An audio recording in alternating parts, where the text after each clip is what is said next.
Welcome back to the Very House Podcast. Today's guest is Hayden Mater. He's a serial entrepreneur, a father, and a husband. He's an explorer and the founder of Mater Made, a micro-brand watch company built around a single purpose: to make timepieces that inspire curiosity, endurance, and a life well lived. By day, Hayden is a department head at an international commodity trading firm where he focuses on market strategy and operational leadership. But beyond the desk, he's a modern Renaissance man, a designer, athlete, and storyteller who believes business is a sport and life is meant to be explored. What began as a fascination with functional design evolved into Mater Made, a brand that merges innovation, exploration, and well-roundedness, three principles that define both his watches and his worldview. Each Mater Made watch is more than a product. It's a companion built for environments that test the limits of body and mind. From the middle of the desert to the middle of the ocean, and even to the racetrack and beyond, Hayden has taken Mater Made around the world to prove one thing: time is only valuable when you're truly living it. So welcome to the show, Hayden. I'm very excited to chat with you. I know Perry's excited to chat with you. Yeah, man. And we got a good group here, man. I'm excited to chat with you. Yeah, thanks for having me. And today we're living it. So I appreciate y'all having me on here and look forward to having some good conversation.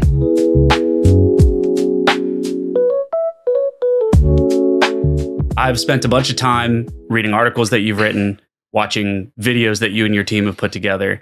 And we finished here by just talking about being in the middle of the desert, middle of the ocean, on the racetrack. And I think a good place to start is just talking about the adventures you've been on. I know you've spent a lot of time sponsoring ambassadors and bringing your product all around the country and around the world to like really cool places. Do you maybe have like a favorite trip that stands out? I think they're all unique in their own way, which is why we chose them, because we wanted that diversity. But I would say that the trip that stands out the most would probably be the Frying Pan Tower trip. I thought that one was super cool. Right. That video too about Richard Neal, who is our brand ambassador, that's got the most views. It's closing in on 1 million. Hopefully we'll get there by the end of this year. But that atmosphere out there is just, I mean, it's like outer space. To be out 35 miles off the coast and to stay there, right? It's one thing to go offshore fishing where you're on a boat for, 4, 6, maybe 8 hours, but to be there and watch the sunset and then watch the sunrise. And it was just, that would be my favorite trip probably. The time lapse of the sky was pretty insane. The Milky Way, stars, Yeah, it was super cool. I definitely had some envy watching that video. But those same things stood out, like just being in a different place than normal and standing on top of that thing, just looking around, and like all you can see is the ocean. It's just like the horizon of the water. And I'm sure it probably felt like space in a way, or like just a bit outer worldly or something, but it looked like an awesome trip. It's just hard to describe it, but I think the only way that you could maybe relate to it is like if you're a beach person and you go to the beach, and when you're standing on the beach and you just look out and you just see nothing but water, and you feel that calming sensation kind of come over you. Mm-hmm. Multiply that times 10, 15, 20. And that is kind of what that feeling feels like, to stand up on that helipad. And it's a 360 degree view of just the horizon line. There's no dogs barking. There's no car alarms. I mean, it's just the seagulls underneath the tower squawking and just the waves crashing up against the support beams. Wow. That's incredible. And just thinking about it and like imagining if you're there for an extended period of time, getting used to not hearing like car horns or being able to see things in the distance and you're just looking at the horizon and the ocean. It's got to be like super relaxing. And I'm curious, like when you came back, was there a little shift where you were missing being that secluded? Because I imagine when you're there for that long, you kind of get settled in, you get used to it a little bit, and then you're back in your regular daily life. Oh, for sure. And Richard, he calls it the tower bounce. Yeah. So you go out to the tower and you get completely unplugged. And like you said, you kind of get in that rhythm of just being secluded. And then when you come back, it's very strange to see so many people, because when you're out there, it's you and whoever else is out there with you, and that's it. And then you come back to shore and you kind of have to readjust a little bit. Yeah. That's cool though. Like I think every now and then you kind of need a little juxtaposition from your normal daily life, get a little perspective, remove the distractions, the phone's off. Probably don't have great service out there. I'm sure there isn't the internet. There's no corner store. There's no, things that are kind of pulling your attention in multiple different directions. So kind of get to reset a little bit. That's why I like traveling so much, is because I think that when your brain gets in a routine, in a way, I think that it's good for you. But at the same time, when you get out of that routine, you learn so much about yourself and you grow as a person. And when you come back, you're able to maybe shift some things up that you didn't know you needed to shift up, whatever that may be, lifestyle change, friend changes, whatever. But that is what I've found the most enjoyable part about traveling is just getting your brain a little off axis and seeing things a little different. I don't know if you guys feel like that when you travel. 100%. Yeah. It gives you just a totally different perspective. I've spent some time out of the country for like extended periods of time, and then you come back and it's like, oh, and it just gives you like a nice, like, it's kind of like it's like a point on a plot map. It's like you go to some other place and you're like, all right, and you kind of make this little dot and you're like, all right, now I have this reference for a totally different perspective on life. And you carry that with you, no matter where you go and visit. I would imagine that place and many of your other adventures are probably very much like that, Yeah, I mean, I'll never forget what it looked like out there. Yeah. And it's comfortable too. Like, I mean, I was kind of like thinking, because we slept on the tower and they have bunk rooms and all this stuff. But I was thinking that this tower is going to move. I'm not going to be able to sleep. I brought the motion sickness stuff just in case. I mean, I don't get motion sickness, but when you're out that far, like you said, you're not running up to Walgreens. Yeah. But it was rock solid. It did not. I mean, if you didn't look out the window, you would think that you were sitting in this room. Oh man, it's amazing. I mean, those pylons go down 100 feet into the sea floor. That's crazy. Wow. This is very cool. So you mentioned this concept of like business is sport. And it makes me think about these adventures that you've been on and how you go to great lengths to document these experiences that you have. So can you talk a little bit about your mindset behind like what that means to you? Like business is a sport. What are your thoughts on that? I think it's a sport in a way because it's a competitive atmosphere. And that's what sports is. It's competition. And I like to look at business as a sport. And I kind of had this mindset really over the last I would say 3 or 4 years. Is I grew up playing sports. And I always wanted to be a professional athlete at something, whether that was baseball, golf, surfing, whatever I was into, which was a lot of things. I kind of have a revolving door of hobbies.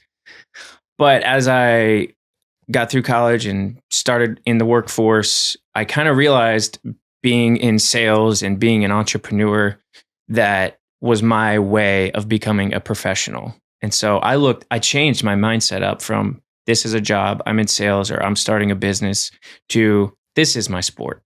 And I get to do it every single day and I'm getting paid to do it. Therefore, I am a professional in business. And that's how I viewed it as a sport. And so I try to train like it's a sport too, right?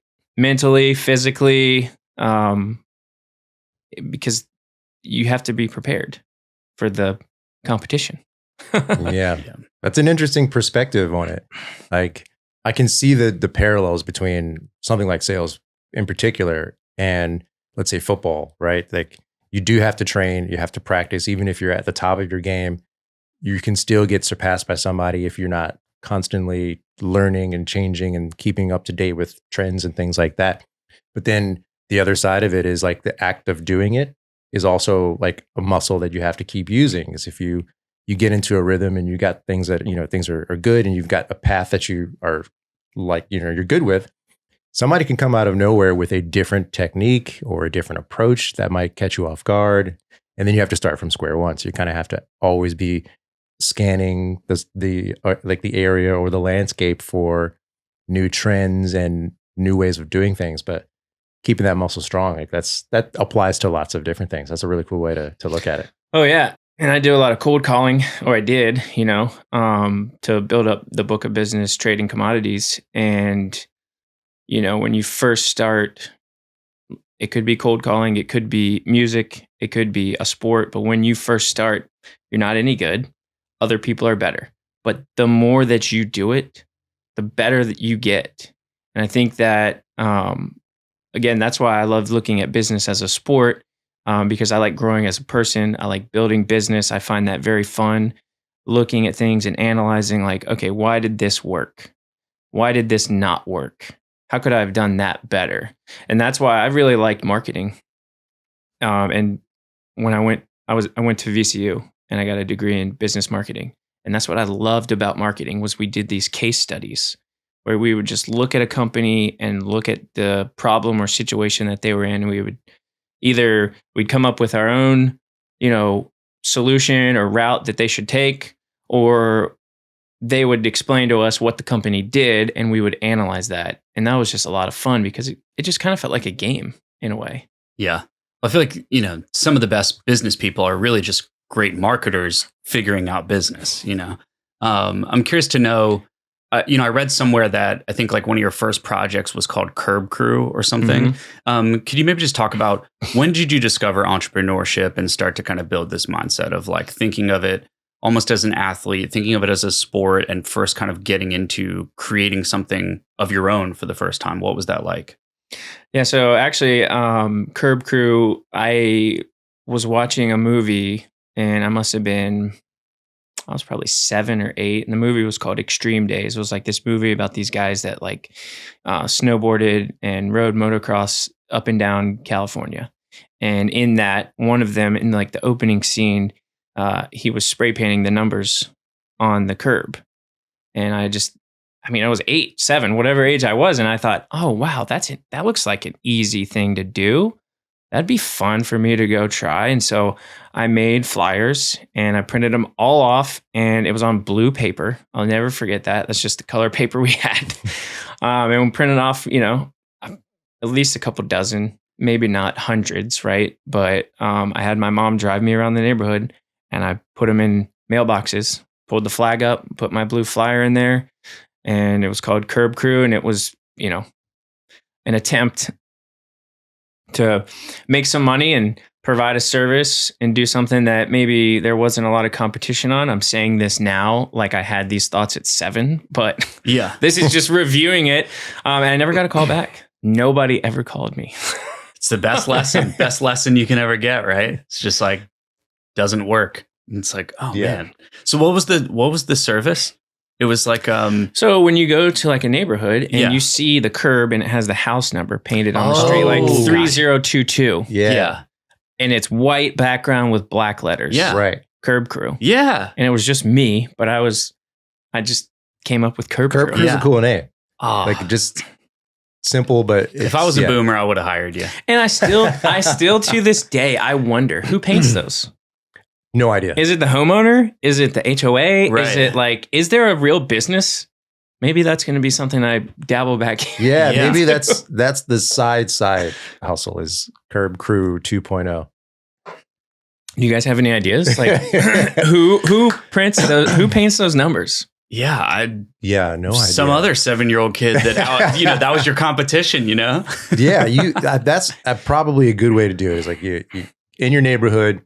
You probably know your neighbors or some family down the road that's got a son or two that can maybe use something to do or activities during the summer when they're out of school, keep them out of trouble.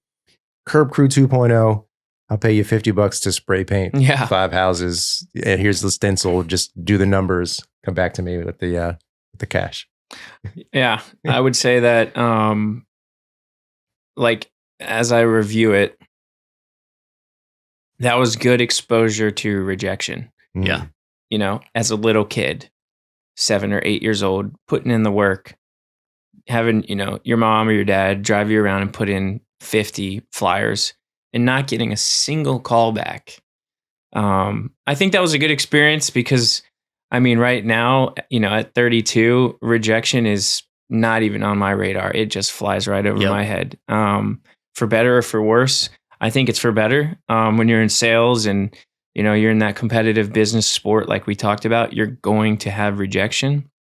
But if you can look at it as a road sign passing by, then I think you're on your way to success instead of getting hung up on it. Yeah.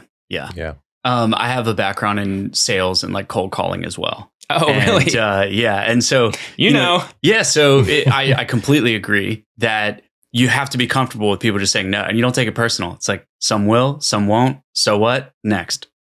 It's Did like, you it's get just hung a up game. on a lot? Oh, of course. Yeah, of course, dude. Yeah, people don't call back. You leave them a voicemail, and they don't call you back. You text them a follow up. Yeah, it's part of it, And so you learn call it pig-headed discipline, right? You just do it anyway. It's like Groundhog Day. I mean, it's like you do the same thing, and that's kind of how when you cold call a lot, that's how it feels. Is like, is this a definition of insanity? Yeah. I'm doing the same thing every day, and I'm expecting something different to happen. Yeah. Yep. And then out of nowhere, when you're pretty much done with it, you get a yes. And that's like the biggest yes you've ever heard in your entire week, day, month, whatever. You're like, okay, so I'm not going nuts. This works. Well, luck is just like my dad always told me, he's like, luck is when preparation meets opportunity. Yeah. And so if you have the preparation and you come across an opportunity, if you're prepared, then you can find success in whatever that is. Yeah. Yeah. It's like that quote that you don't rise to the occasion, you fall to the level of your training. It's kind of the same thing, I like that. Yeah. It's like, we would like to think that when the opportunity comes, that we'll just like muster up the miracle to like do what we need to do. But sadly, that's not really true. It's like you have to go through years of failure and like learning to when the opportunity is there that you fall to the level of your training and you knock it out of the park and you get it right, So it sounds like you've done that for a long time. It sounds like entrepreneurship and kind of being a business person is maybe even in your DNA a little bit. And it's, probably what you've known for a long time, right? Yeah, I definitely think sales and business is for certain people, and other people have different talents. Yeah. And I'm just going to jog back to that point that you made about or you're saying where you don't rise to the occasion, you fall to the level of your training. Mm-hmm. I can't remember where I read this, or it's a Kobe Bryant quote, and basically somebody asked him how do you never get nervous? How do you stay focused? And he's like, if I'm nervous about a game or a shot, I didn't train enough. Yeah. And that always stuck with me. If you're going into something and you're kind of queasy or nervous, do better next time on your preparation. Mm-hmm. Because if you go into something dialed in and prepared, then you're going to perform. Yeah. I was listening to Martin Short. You ever heard of Martin Short? Don't know much about him. Comedian, sketch comedy writer, a legend in the comedy world. He's been doing it for 50 something years at this point. And he was talking about preparation when it comes to live skits like SNL or doing something like a play where there's unknown variables every time you do it, no matter how hard you train. And to your point, and to the Kobe Bryant quote, you can train for the unknown. You can prepare yourself for any possibility. And you can do that enough times to where the training becomes part of the routine and it's not a task that you have to remind yourself to do. So that when you do it, you're going to put on an amazing performance. You're going to sell as many things as you can possibly sell. You're going to do with the thing the way that you can do it to the best of your ability. And if anything happens, you're prepared for it. There are no unforeseen scenarios when you've trained the way that you should. Yeah, it's like the we're going to just trade sayings here, but and they say, entrepreneurs jump off a cliff and build the airplane as they're falling. Yeah, I say that all the time, actually. But it's winging it. Yeah. A lot of the times, pun intended. And that's a skill in itself, is being able to just operate by the seat of your pants on the fly. Like he was talking about, you train for moments that there's no real training for, but your training is to be adaptable and flexible and on your toes at all times. Yeah. It's hard for some people. A lot of people aren't really that flexible. I don't think anyone's good at it in the beginning, Yeah, it's like being comfortable with the uncomfortable and learning to be okay with that feeling. Yeah. Well, that's the best way to describe it. And I think that I like being uncomfortable more than I like being uncomfortable more than I like being comfortable. Because if I'm comfortable, to me, that's stagnant. I'm not growing. I'm not pursuing something. I don't like to sit on the couch on the weekends. It's like the one thing that actually gives me anxiety. I mean, I don't get anxious about a lot of things, but if I sit on the couch and do nothing, even when I'm dog sick, it drives my mind crazy. Yeah. Yeah. Yeah. I would imagine all three of us probably have that in common. I can definitely relate. I think it's a 50-50 for me. I really like sitting on the couch, but I have a threshold. I can't do it all day. I can't not do something for an extended period of time, but I do. And we talk about balance a lot when it comes to things like this. I take a lot of intentional time to balance out the grind and like the always processing and then the always thinking and like, I could be doing this. I could be doing this. I could be doing this. But in reality, there's only like a handful of things that I can do in a day. I can't do everything on my list. And if I drive myself nuts trying to get everything done, I'm going to get exhausted and get burnt out. So taking intentional time, not all of it, but some, to not do anything and just like stop, watch TV, turn your mind off for a little bit, give yourself a little bit of a break. That's my process. Doesn't work for everybody, but Yeah, but I think that if you have balance in your life, you're going to have a good life. And it's tough if you're trying to build something, it's tough to balance because half your mind, it's like the devil and the angel. And one side is saying, you need to rest or you need to go spend time with your family. And the other side is, there's other people selling more than you. There's other people that are getting that next ambassador. But how often, do you find yourself in that mental battle? Pretty regularly. I mean, I would say for a lot of entrepreneurs, business owners, it is a constant give and take. Some people settle more into one or the other. Some people settle more into I'll sleep when I'm dead type of thing. And I'll just grind until I can't because I'm dead set on building and growing the thing that I'm doing. I take the approach that's a little less of like the grind it until the wheels fall off because I want to make sure that I'm enjoying it at the same time. And I like to, try my best to keep the goal in mind, but also stopping to enjoy it every now and then, because if you don't, then what'd you do it for in the first place? So do you have like cues where it's like, okay, if this happens, I know I'm out of balance? Have you ever identified those? 100%.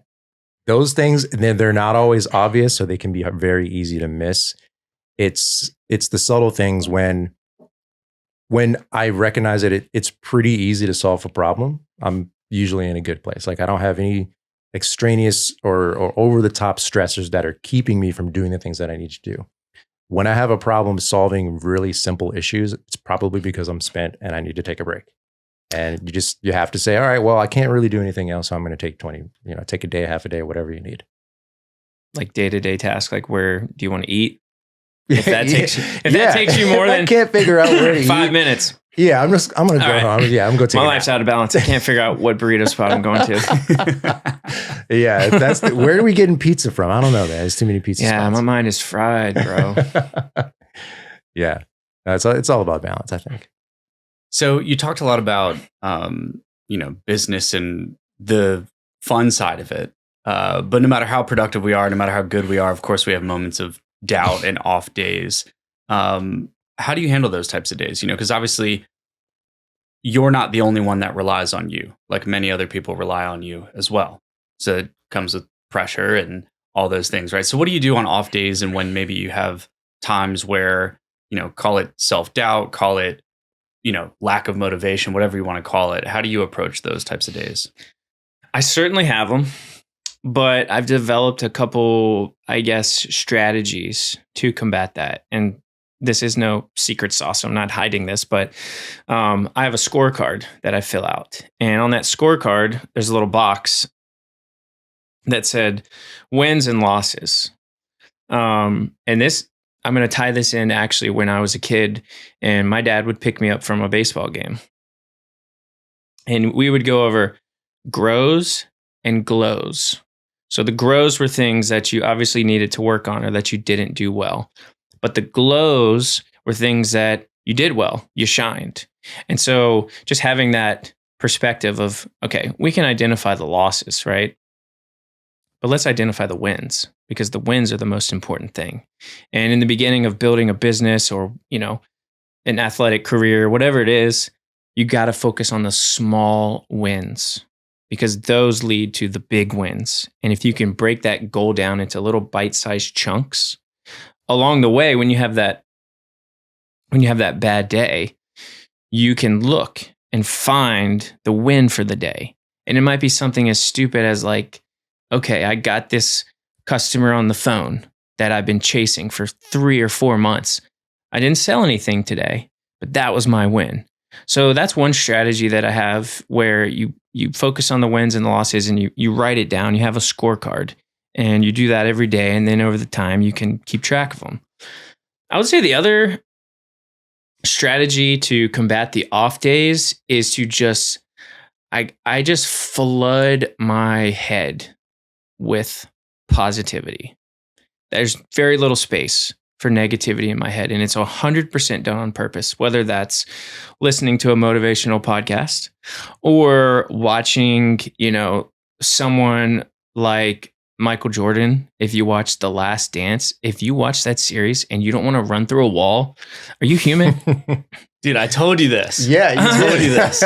And so like, it's just, for me, is like, I never have more than brief moments of self-doubt or brief moments of, hanging my head, because there's not enough space for it to occupy itself. There's not enough space for it to occupy my brain, because I'm always filling it with positivity.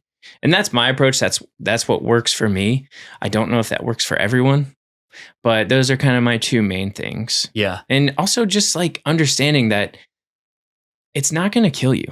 Like, there are some really imminent threats to your life out there, but a bad phone call or traffic, it's just like, man, those are small potatoes at the end of the day. Like, are you going to remember that? I always also, I guess here's a third strategy. If you're not going to care about this in 30 days, is it a big deal? Yeah, it's a good one.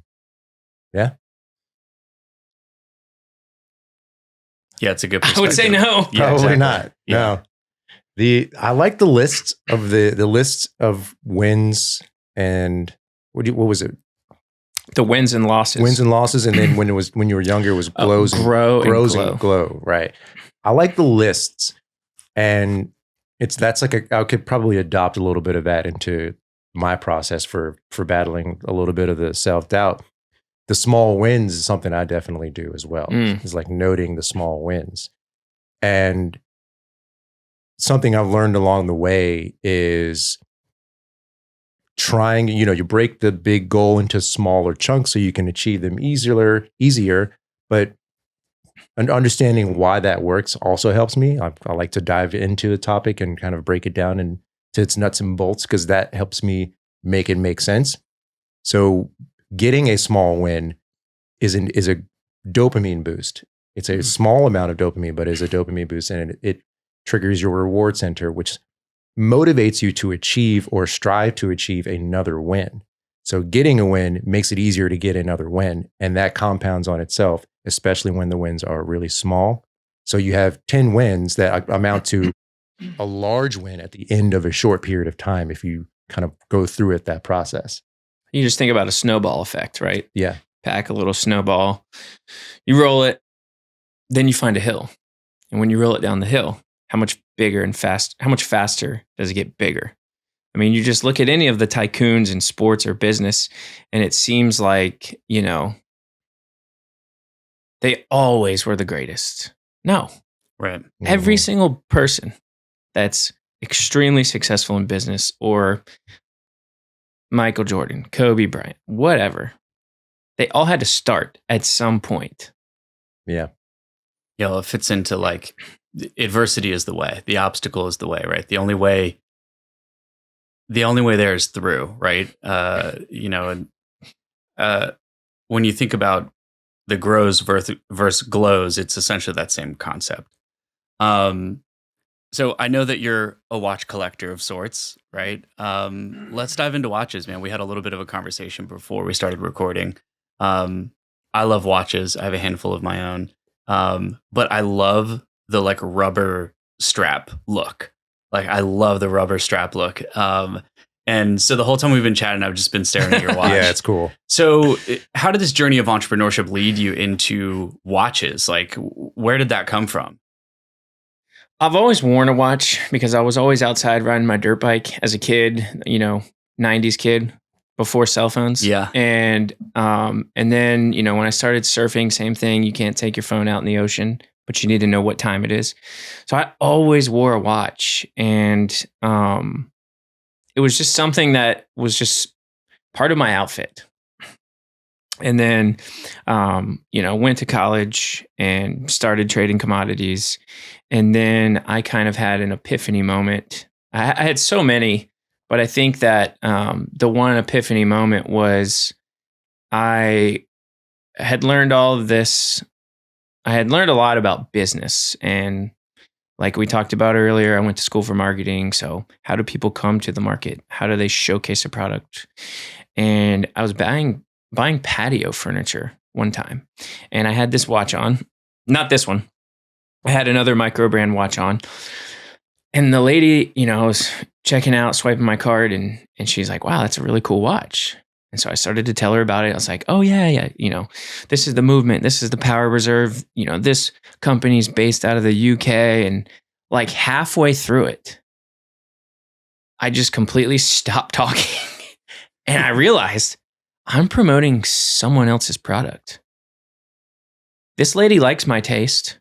That's validation that maybe, my watch selection could generate some interest. But here I am talking about someone else's product. And that was one of, like I said, many light bulb moments that went off. It's like, okay, I think it's time for you to make your own product. That's awesome. Yeah, that's a good like light bulb moment. When you're in the thick of it, you're like, why am I doing this for somebody else? I could do this for my own thing. It's like, it's such a wholesome, I feel like a wholesome realization, because it didn't come from an external force. You weren't influenced. You didn't have a mentor or a friend or somebody else that said you should do this, and you just took their word for it. Mm-hmm. You came to your own realization, which is like a deeper formation of this being a good idea. Yeah. And, after that, it was a lot of just research about what does the watch space look like? What competition is there at certain price points? What do you get if you buy $1,000 watch? What do you get if you buy a $5,000 watch? What do you get if you buy a $200 watch? And that was a fun period too, was just learning about watches, because up until that point, it was just a hobby. At that point, I probably had 15, maybe 20 watches. Nothing super extravagant or luxury. Most of them were just actually kind of just like Saturday watches, because I was surfing, riding my mountain bike, doing stuff around the house. So I didn't really have any like really expensive timepieces. But I started learning about these watches, and then actually hired a designer who did some 3D CAD renderings. And so back and forth with him, and I designed the watch myself.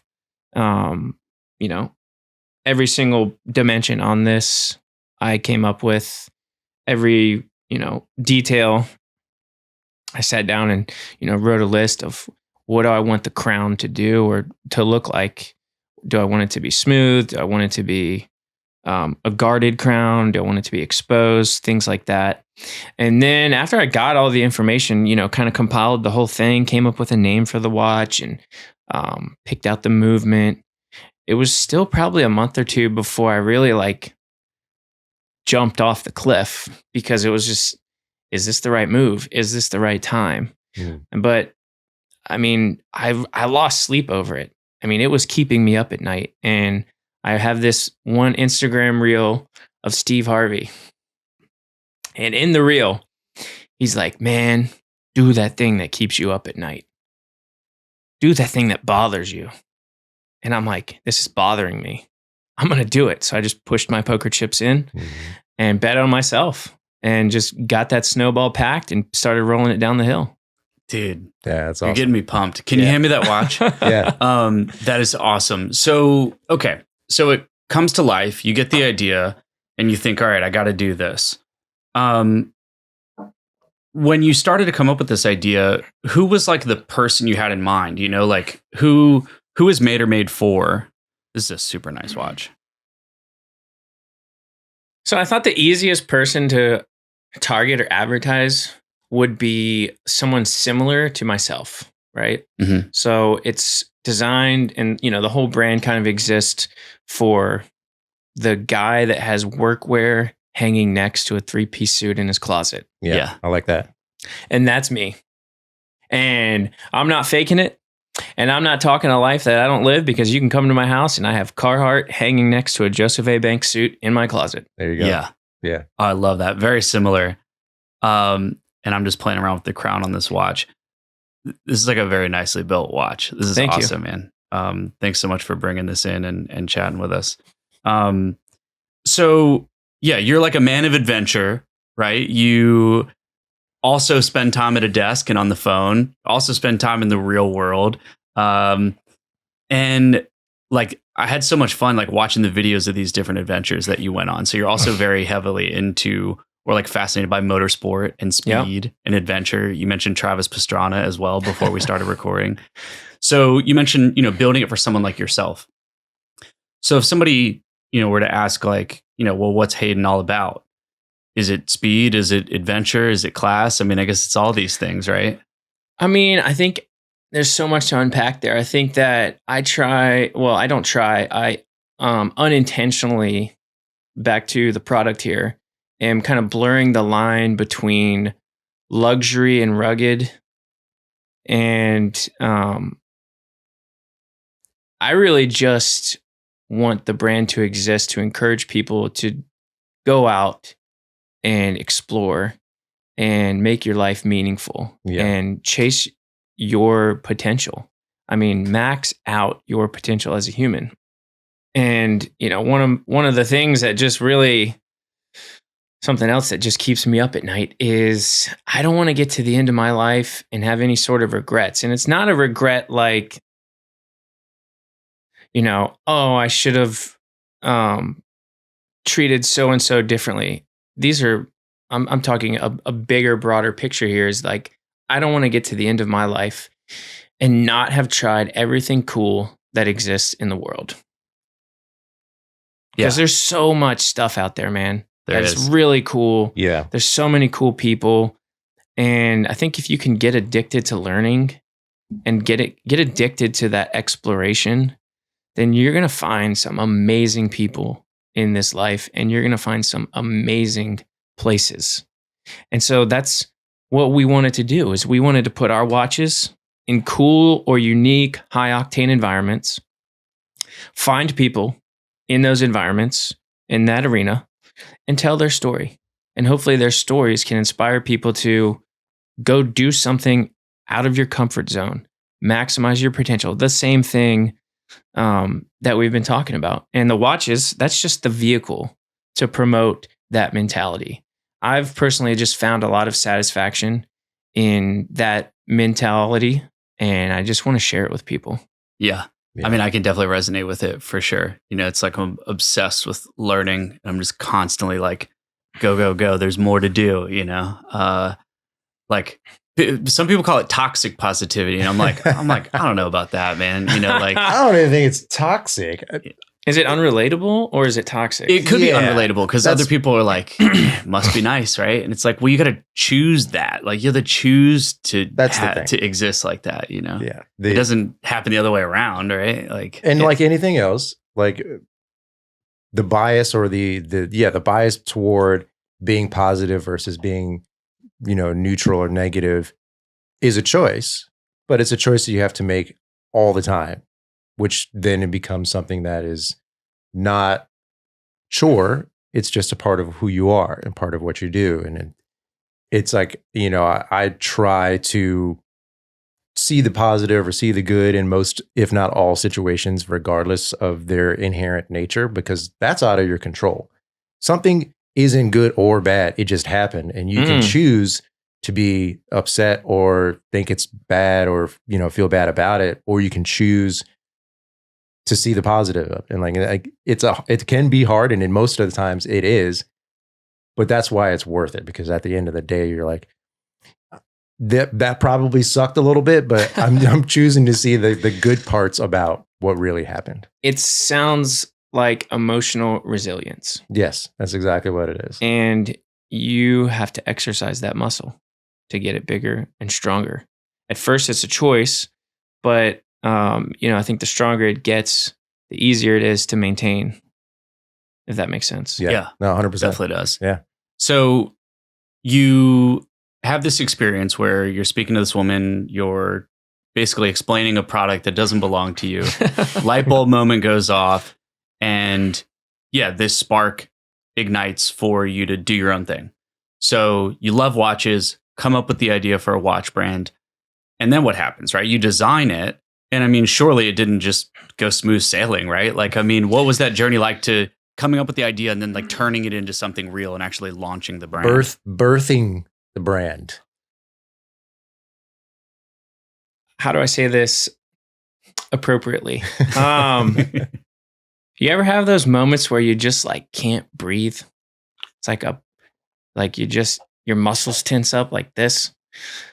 That's what you have for months until until you have some validation that what you just did is going to work. Yeah. Because in my mind, yes, it's going to work. And there was definitely some, I guess I had expectations that were far different from reality. I thought, man, I know enough people and this is a great product. It's at a great price point. There's tons of value packed into this product at this price point. And my expectation was, we're going to sell out. I'm going to drop this and all of them are going to sell pre-sale. This is going to be dope. And it did not happen. It was not even close to happening. And it was a gut punch, man. But we've talked about this. You get better and better at rejection, the more rejection you have. So it was emotionally taxing. But looking back now, I've gone through that. And I mean, my life is back to normal. And we have momentum. We're selling watches and we have ambassadors and we have that validation. And so the next time you go into that pit or that arena, you're going to get out. It just might take a little while. The Salulu is Delulu. Yeah. Like, I love that quote, right? It's like, it probably like failed up front, but it's like, you got to just kind of continue being crazy if you want it to work, because no one's going to do it for you. Yeah. Yeah. I mean, that's not dissimilar to kind of how we got things going at Vera House. We didn't have any external validation. It was all essentially ours that we conjured out of thin air. It was like, this is definitely going to work. We didn't have any reason to believe that it would. We have no examples of like what we were doing that was going to work the way that we thought it would. But, being a little Delulu, it'll get you across the line. The Salulu is Delulu. I'll have to put that on a t-shirt. Yeah, man. Well, you have to be kind of crazy to to start a business or to pursue it.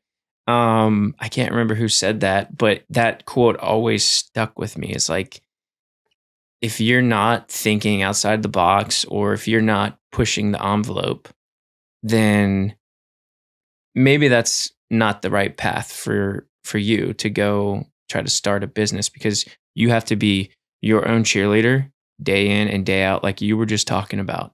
You got to convince yourself first that it's going to work.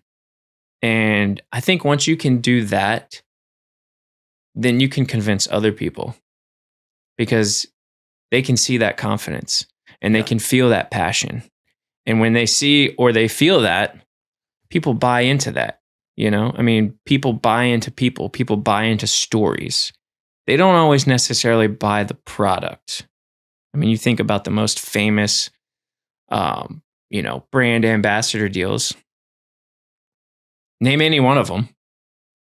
People usually follow it because of the person attached to it. Yeah. Right. People follow people. Mhm. Right. Like people follow brands because of the people involved with the brands. Right. And that just goes back to like the storytelling piece. Is like, I love telling stories of cool people that I meet. I love, putting together these films and coming up with just shot lists and telling that story and entertaining people and saying like, look over here. Look at this guy. Yep. Look what he's doing. Look over here. Look at this guy. Look what he's doing. And it's just so much enjoyment in that. And I've learned so much in just a short amount of time that Mater Made has existed about myself, about the people that exist in the world. And it goes back to being addicted to learning. Yeah. Yeah. Well, your logo, your brand is, it's on the side of race cars. It's on the wrists of fascinating people, tattoo artists. It's all over some very, very cool stuff that clearly comes from you, and who you are, and obviously the people around you as well. So, for anybody who doesn't know, tell us a little bit about the types of people that you partner with, right? Because I've seen the videos, but for anybody who hasn't seen it, what are the types of brands and people and ambassadors that you partner with? Backtracking a little bit, the logo, my wife, shout out Rachel, designed the logo. All right. I love it. Yes. So amazing, just creative, and we balance each other really well. Well, you're a family man. It's like, it's an important thing. I'm sure your family is the backbone of you and your business, Well, Mater Made being the Mater family. Yeah. Yeah. And so, I just wanted to say, like, I can't take credit for the logo. There you go. Yeah, it is a family affair, family effort. Yeah. Yeah. But to answer your question, the people that we partner with are people that have that same ethos, that same mentality of, okay, I'm pursuing excellence in my craft. Whether it's Marshall Stalker, who's the Formula Enterprise driver, but also, he does a lot of overseas landscape for, investors, right? To look at a country and say, is there economic development here? He's perfecting that craft and he's going and pursuing his goals. And it doesn't always have to be people that are trying to be the best at something, but we're going to build out a bigger team of ambassadors for sure. And some of it is just my personal interests of, wow, I really think that's cool. There's got to be cool people involved in that category. Or, maybe it's someone we meet along the way in passing, just networking, and it's not a category or sport that I personally have an interest in. But if that story is relatively aligned with innovation, exploration, and being well-rounded, which is the 3 pillars, then there's a potential that's going to be included, or they would be. What do you think is the pillar that people struggle with the most out of those 3? That's a great question. I would say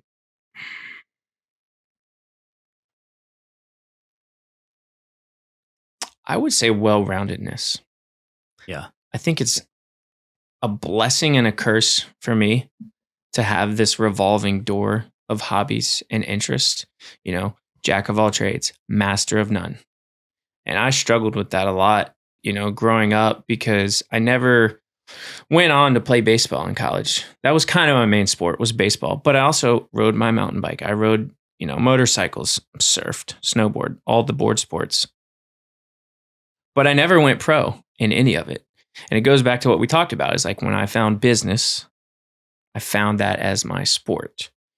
And so I think that I'm very well-rounded, but I don't know if that's a good thing because a lot of times I struggle with chasing the shiny object of, oh man, I should go research like, how do they make tattoo guns? And then I'm over here researching like, okay, what is the next big business in like the fashion? And so I think I'm good at being well-rounded, but I think a lot of people are better at not being well-rounded, if that makes sense. For sure. Yeah. Well, you know, and he was pointing at me because like I'm the same way, man. Like I've got like a million interests at one time. Yeah. You know the full quote though, and of course I'm going to botch it, but like, you know, they say a jack of all trades is a master of none, but they actually leave out the second half of that quote, and the second half of the quote is something like is being better than a master of one. And they leave out the second half of that quote. Well, that's a lot better. Yeah. Probably makes you feel much better about being and jack of all trades. It points to someone being a bit more well-rounded as definitely a better thing. And this is always an argument, right? Like the you know, there's a great book called The E-Myth that talks about the generalist versus the specialist. Generally, an entrepreneur is going to be a generalist. The entrepreneurs that struggle the most are the ones that have like a very specific specialty. And they often become the freelancers or the contractors that the entrepreneurs hire. Yeah, I mean, at the end of the day, you can go fast alone, but you can't go far. Yeah, that's very true. And so I think that, you know, being a generalist is better suited for, you know, starting a business or being an entrepreneur, because at the end of the day, eventually you're going to scale it big enough to where you can afford to hire experts in each field. Yeah. Right. And building a team and trusting that team. Yeah. Knowing your weaknesses and finding people that don't have that weakness and plugging them into your machine. Yeah.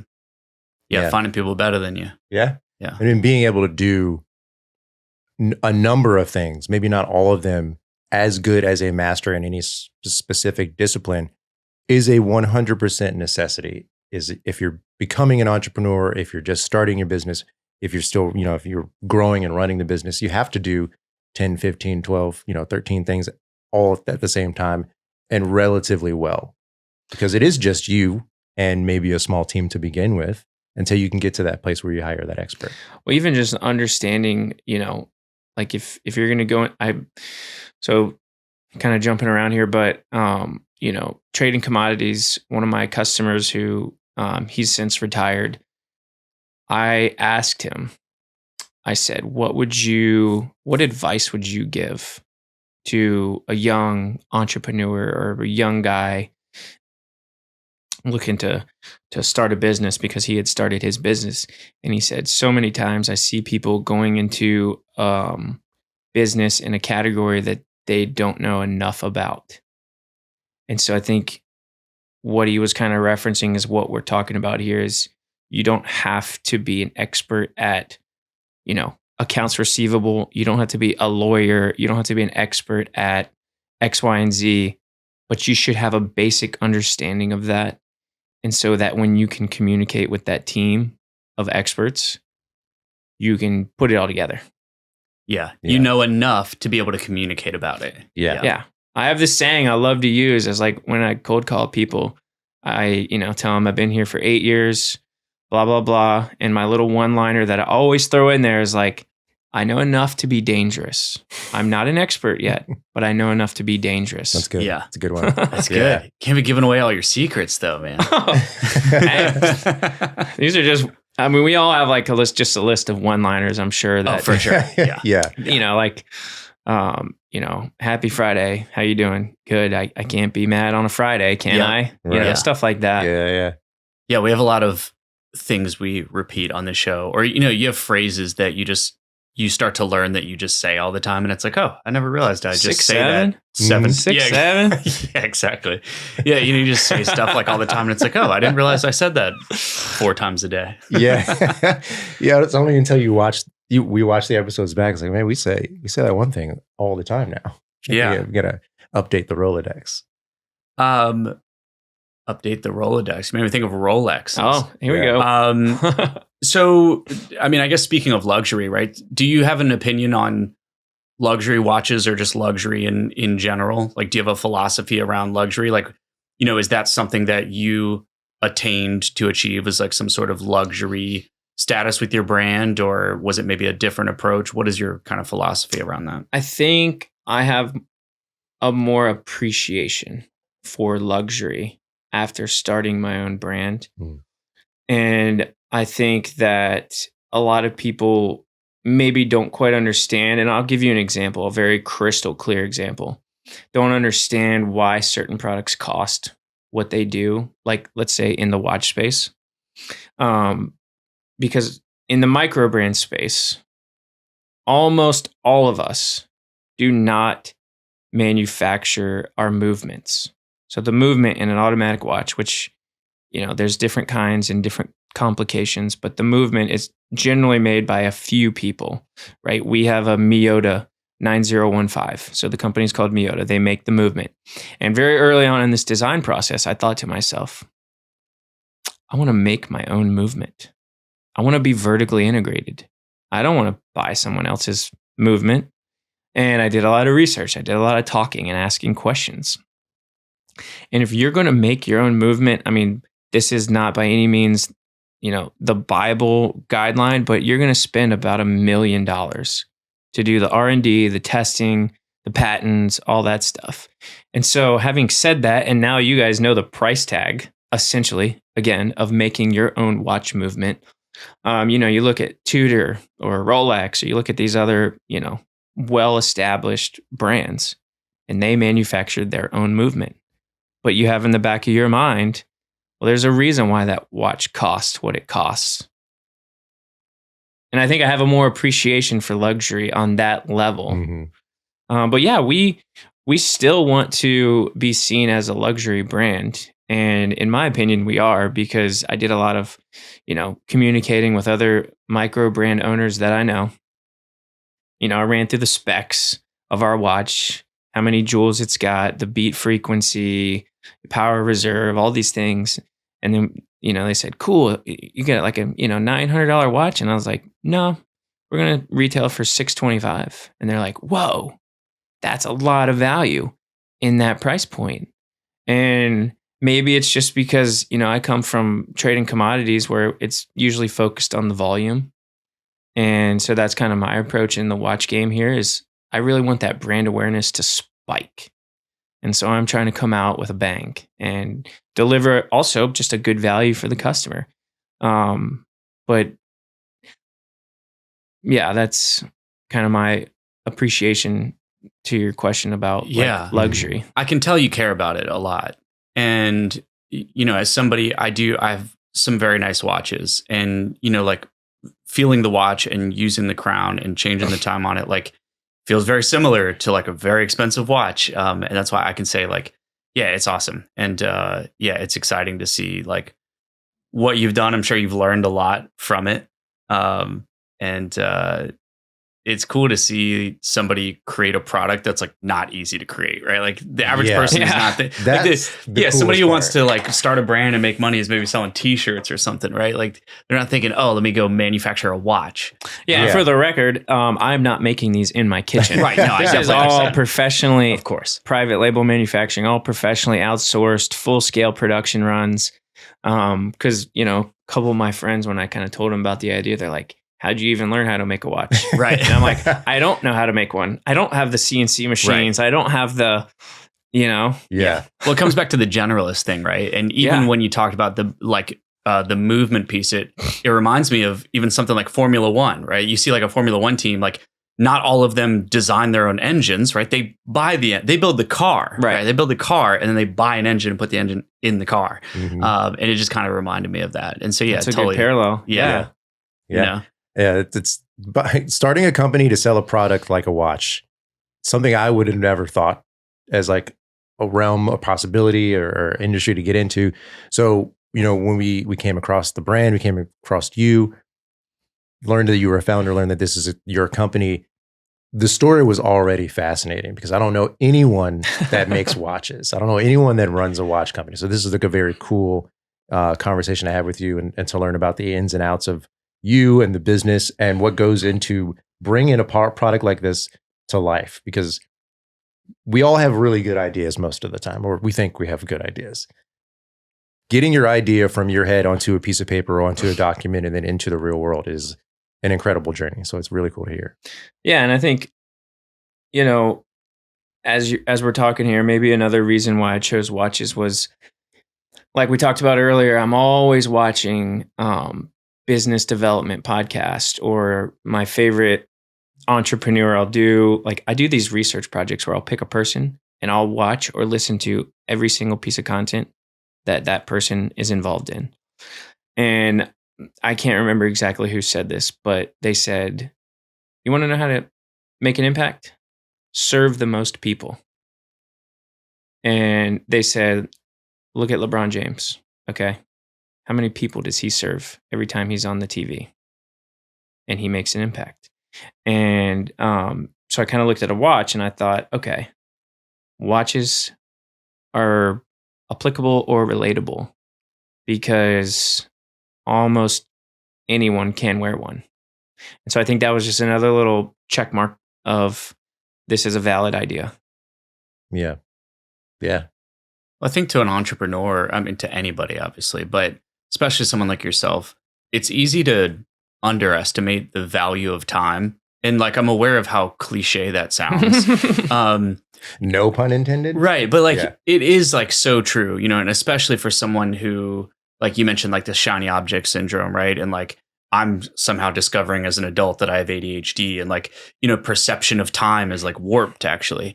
And I think, again, I can only speak for myself, but it's like time can be this point of stress where you just always feel like I'm losing time. And the truth is we are. Like, you know, as time goes on, we can't get it back. We'll never get this moment back.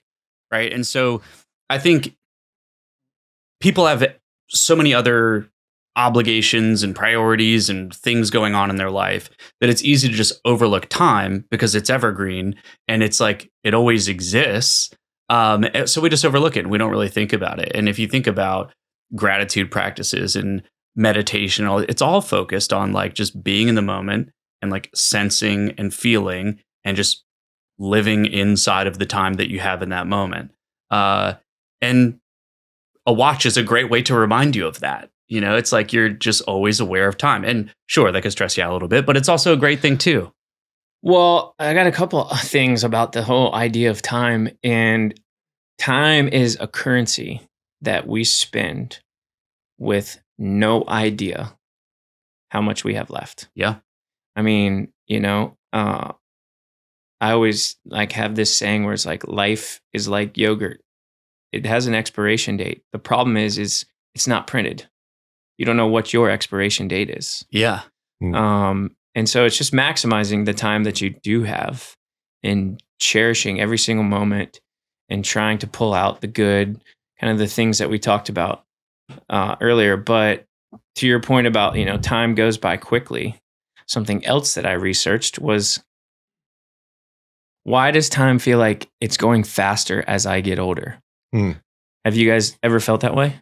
Oh, for sure. Yeah. Well, there's actually a reason. And it's because when you're a child and when you're, you know, a young adult, your brain is taking mental photos all day long and it's stacking those photos up. The problem is as you get older, your brain takes less and less photos into your memory bank.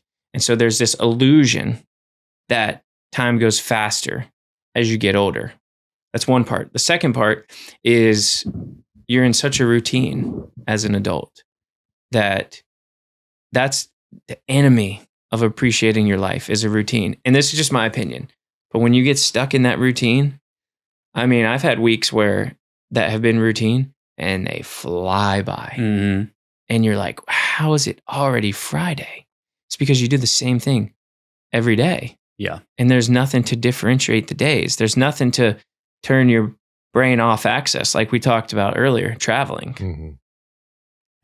I mean, we have neural pathways, right? And it's like, the more you travel down that path, like the deeper the groove gets, you know? And it's like, then you're just stuck in that pathway and you just repeat it over and over again. And you mentioned it earlier, like doing the same thing over and over again. It's like the definition of insanity, right?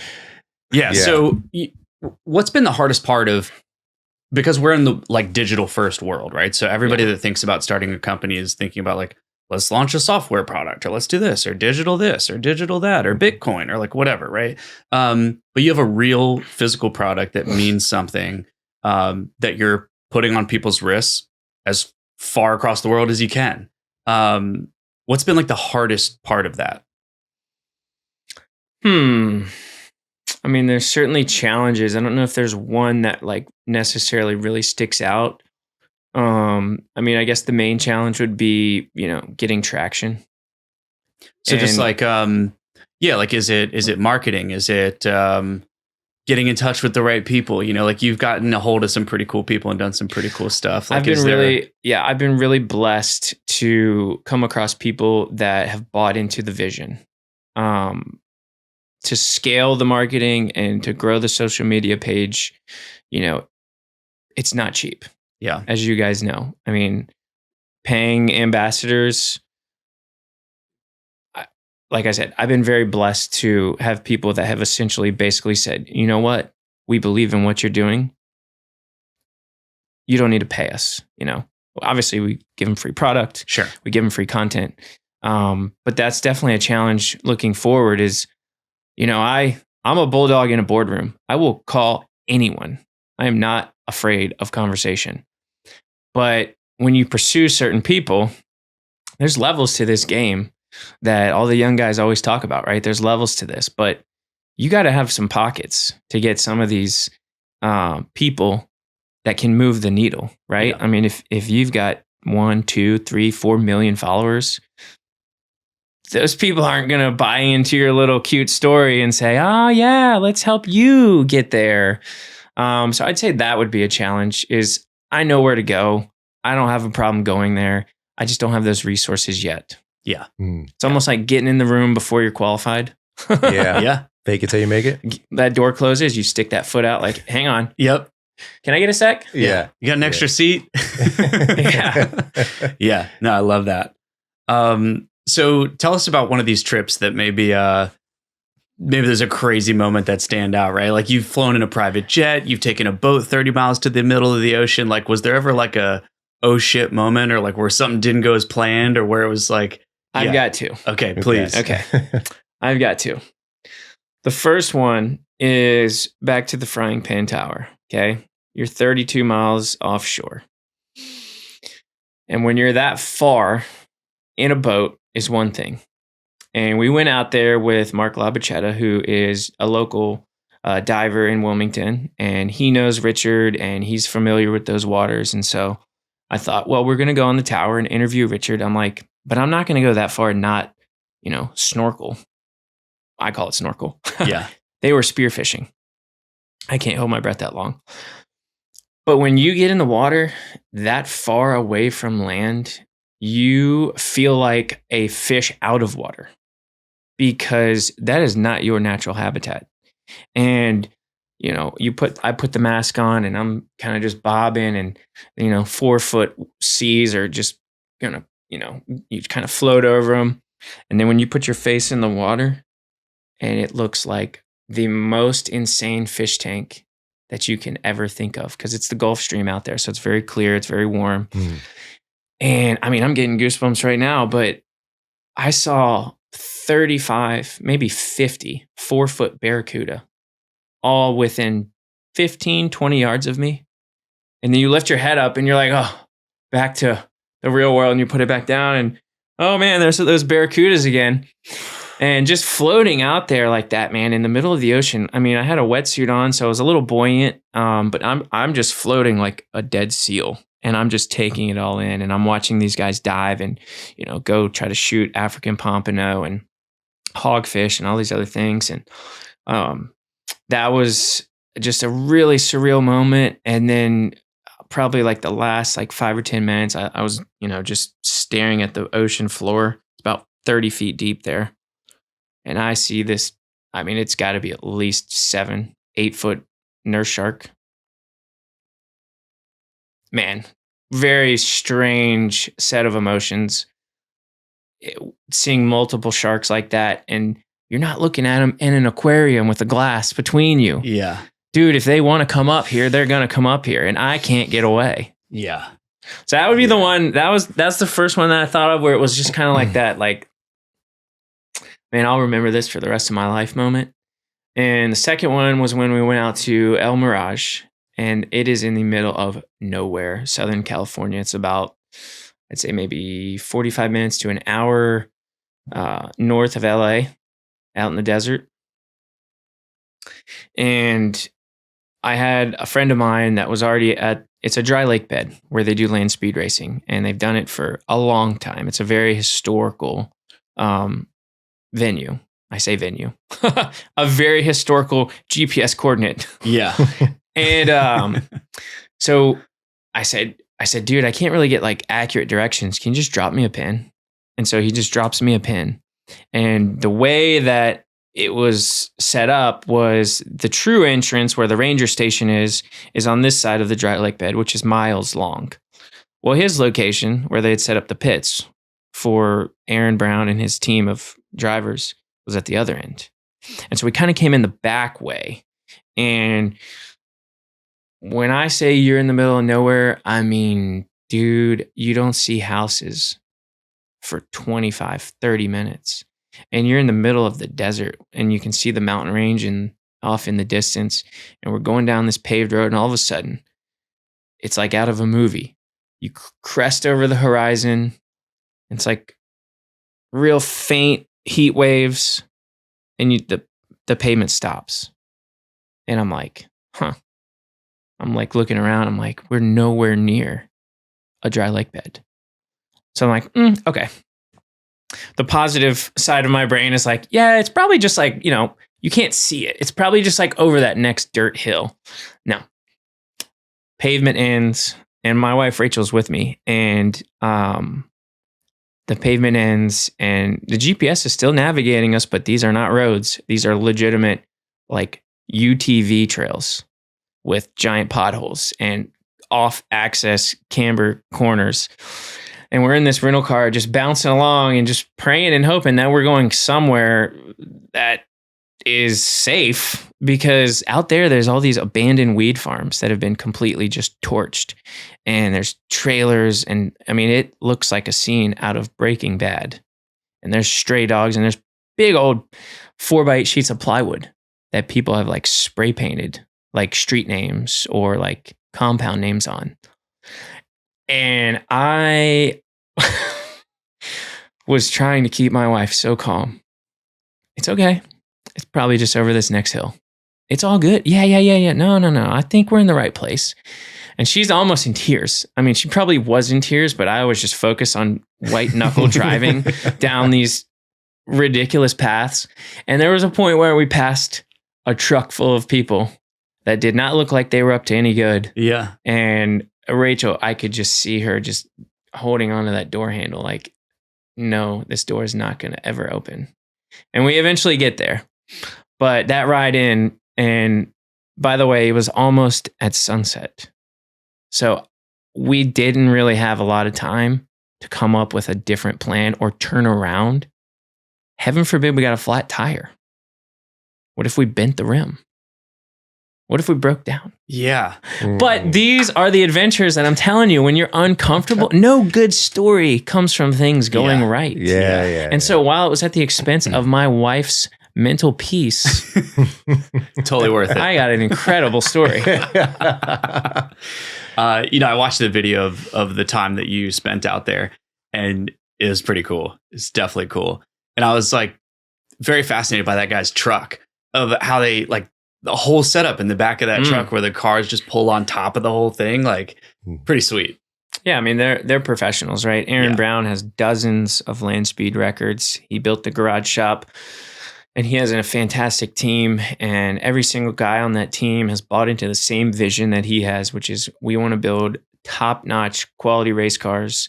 And they kind of get to choose their, clients. And a lot of it is, like private collections for people. And they restore some like really historical old NASCAR cars. And they are top notch. And I mean, I asked my dad one time, because we dabble in land speed racing, and I said, like, what separates Aaron Brown, man? Like, what is different? And my dad just goes, they're professionals.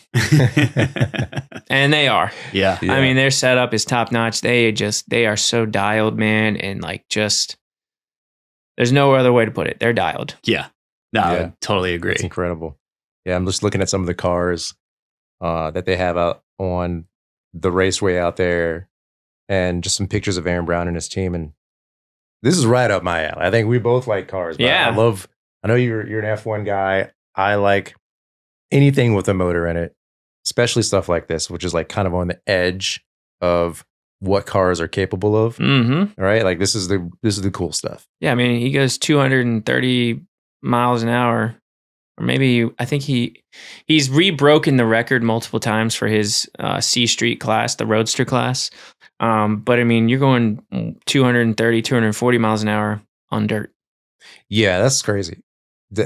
On dirt. Yeah. Yeah. It just, And I'm I like, can't how even do you, fathom. I'm like, what- I asked him, I'm like, what does that feel like, man? I mean, does it feel, he's like, you got to drive the car the entire time. Yeah, you can't lose focus, Mhm. right? No. Like, yeah. I mean, that thing's flying. Like, it's pretty cool. At to 200 see. miles an hour, just at 200 even, you're traveling the length of a football field every second. So one Mississippi, all right. That's and insane. you have traveled a football field. That's Yeah. insane. I have a couple like favorite shots from your videos that I just thought were like super cool. And one of them is at the end of that video. I think it's like a drone shot where it goes up and then you can see the whole desert landscape that you just explained. Mhm. And it's like, it's an awesome shot. And then of course the time lapse at the frying pan was like really, really cool. Do you have a favorite shot? Because obviously you got some cool camera gear and, great people that come with you to some of these trips. Yeah, shout out Sam Boyd. That's my dog. He's made both of those videos, the El Mirage and the Frying Pan Tower. And I don't know if I have a favorite shot. I think that each one, whether it be the Willie Kirby documentary or those other videos that we talked about, each one, here I am being a generalist again. Each one is just special in its own way. And every single one of those projects was so fun, man. That's the point of why I started the company, was to go meet cool people, find cool stories, and then tell the story. And, hopefully inspire people to do the same with their life or their business. But yeah, I don't know if I have a particular shot. I think each one is just so special. Yeah. The project at least. I can, I mean, they're all great. I can definitely relate. It's the pursuit of documenting it to begin Mhm. with that is like the reward, I guess you would say. Yeah, it's very cool. I think we've got a lot in common in that way, because even this podcast itself, it's similar in a way. It's like the podcast is an engine to have great conversation and Mhm. meet cool people. The same way that your watch is like Yeah. a way to have great conversation and meet cool people, right? Yeah. Like you mentioned, kind of sticking your foot in the door, right? Like Yeah. your watch is that foot, right? The podcast is that foot. It's like, hey, but wait, and it's Yeah. like, it gives you a reason to connect with people that maybe otherwise you weren't able to. And I think documenting does that as well, like documenting these experiences and being able to share them with other people and saying like, look, instead of having to always tell everybody what you're about, you can show everybody what you're about and let them like kind of experience it and see it through your lens. And I think especially when you have a team that makes great content like you do, people, they get a feeling that they can't have from just a phone call, right? Right. So yeah, I think like a lot of the work that you've done is super cool. So what's next for Mater Made? Like any adventures on the horizon? Man, we've got probably I'd say at least 5 or 6 more watch models drummed up, and kind of the goal here is to create a toolbox of watches, right? So in the watch space, there's dive watches, there's field watches, there's GMTs. You have all these different kind of complications. You have a dress watch, whether that be like a dress watch on a leather band or a dress watch on a stainless bracelet. So we've got, like I said, probably 5 or 6 watches in the design queue, just trying to scale slowly and make sure we don't get too far out ahead of our skis. We talked about more ambassadors, right? More trips, doing more epic things, and just seeing where it goes. I mean, I think long term, like real big picture here, is creating that legacy brand where it's something that, showcases for years after I'm gone, after Rachel, my wife's gone, like all the work that we put into it there's still something to show for it. And whether my kids want to pick that ball up and run with it or not, to be determined. But, when someone dies, most of the time, their legacy lasts for sure during their kid's life, probably throughout their grandkids' life. But after that, man, I mean, most of the time, it sucks to say, but you just kind of fade away. I mean, how many people have you met that know their great grandparents' full name, what they did for work, what kind of music did they listen to, whatever, the personal details, right? And so I just kind of like wanted to make this brand something that when I'm not here anymore, not necessarily about me, but that lifestyle that we've all talked about is, maximize your potential, do things that are worth talking about and remembering. I want that to be my legacy. And I want that legacy to be able to live on through something and be tangible. And for strangers to pick it up and look at everything that the brand stands for and has done. I love it, dude. You're getting me hyped up, man. Getting pumped up. Yes. So what are the watches in your personal rotation, right? Like what are the watches that you kind of swap between? I mean, I'll be honest, I have other micro brands, I've got buddies that own micro brands, so I own a couple of those. And before I started mine, I had Seikos and Casios and just kind of I had a lot of Rip Curl watches because I like their surf watches.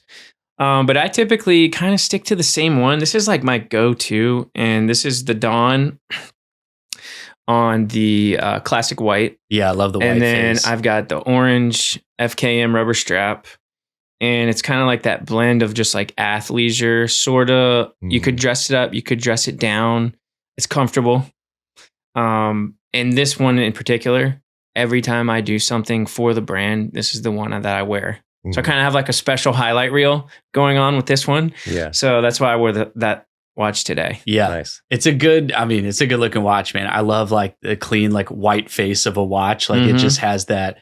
Yeah. It's got like a sporty look, but it could also be like a classy look. Like, yeah, you can do anything with it, man. Yeah. We got red straps, blue, black. So we have a little diversity there in case you wanted to color match it to your Porsche or your boat or something like that. Yeah. So how does someone go about doing that? Like where can they learn more about Mater Made, look at your collection of watches, make a purchase? What do you recommend that they do to get started? Matermade.com. Nice. Yep. Love it. All online, all e-commerce, shipped straight to your door. Free shipping. We've got some stuff coming up for Black Friday. So we're going to do a sale where if you, buy a regular watch, which comes on a stainless bracelet, then we'll throw in an FKM rubber strap with it. And we'll hook guys up with stickers. We've got some little die cut air fresheners. I gave you guys a couple of those. So that's kind of what we got going on. Awesome. Coming up. Yeah. Yeah, I love it. Any new ambassador deals on the horizon? I mean, we got some that like just don't really have any legs yet. Yeah. But I've got so many ideas. I mean, I have a Google Doc, man. I'm sure. I'm telling you, like, of just people or industries that I find fascinating. And I think that there's some validity to it. So I would just say, keep us in mind if you're doom scrolling on Instagram and you want to figure out what some new watch companies doing. Check us out at Mater_made. Take a lot of pride in our YouTube channel. That's where we put up a lot of that long form content that we spent a good amount of time on crafting and creating. But yeah, it's just much of the same. It's just going out and finding cool things, cool people, and trying to sell some watches. Yeah. It's awesome, man. Yeah. Yeah. Looking forward to it.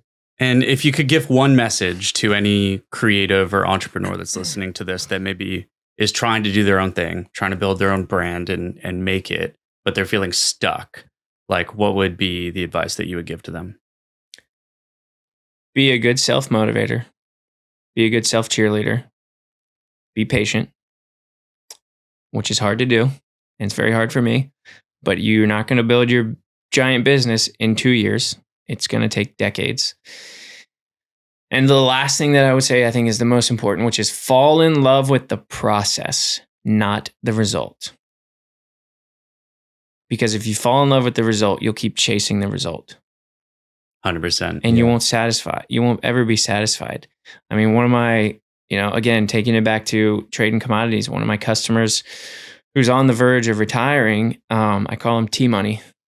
And I said, T-Money, what are you going to do, man? Like, you're in your 70s. And he's a very, very, very wealthy guy. I'm like, what are you going to do, man? You going to play golf? You going to, buy a boat? What are you going to do? He's like, I'm not going to do any of that. He's like, I'm still in love with the process. I'm still in love with the job. I'm still in love with building the business. He's like, the result, what's the result? Because I asked him, I said, when you get to the top of your game, I'm like, what is that like? Are you satisfied? Like, is there an end to this chase? And that's kind of what the vibe that I got. And so I kind of just crafted my own message to tell that story, which is fall in love with the process, not the result. Yeah. That's great. That's great advice. It is. I hope that I have a nickname as cool as T-Money when I'm 70 years old. You know what Seriously. I mean? Well, man, I know that Perry and I both have firsthand experience of something you just mentioned earlier, which was your patience. And you're definitely a patient guy. I know that him and I both, I think we can say we've definitely been inspired by your story, your journey, your products. And yeah, just want to say thank you to you and both your wife, Rachel, for being here, spending some time with us and sharing your journey, your story, and your brand with us. We really, really appreciate it. Yeah, man. Yeah, I appreciate y'all having me, man. This is first class. It's good conversation. And hopefully, I mean, my goal was to learn something. I learned something from you guys. Hopefully you learned something from me, and everybody listening. Hopefully they just continue the path that we've discussed. Likewise. Yeah. Well, thank you for being here, and we'll have you back soon. Yeah, sounds good. I'll be ready. This podcast was recorded at Vera House Studios in Richmond, Virginia, and produced by Perry Young and Mike Metzger.